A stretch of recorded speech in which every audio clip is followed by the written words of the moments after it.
Line বড় করেন, line এদিকে বড় করেন, এদিকে বড় করেন।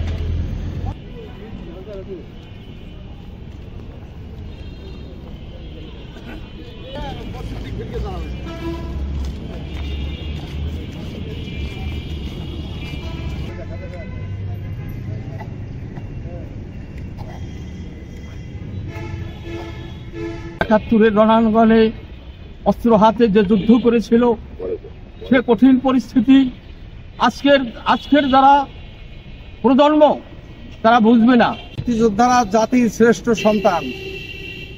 আজকে যারা এই মুক্তিযোদ্ধাদের অসম্মান করার জন্য বিভিন্ন প্রচেষ্টা চালাচ্ছেন বা চালাই যাচ্ছেন, আমরা তাদেরকে ধিক্কার দেই এবং তাদেরকে আইনের আশ্রয় নিয়ে আসার জন্য বর্তমান সরকারকে অনুরোধ জানাচ্ছি।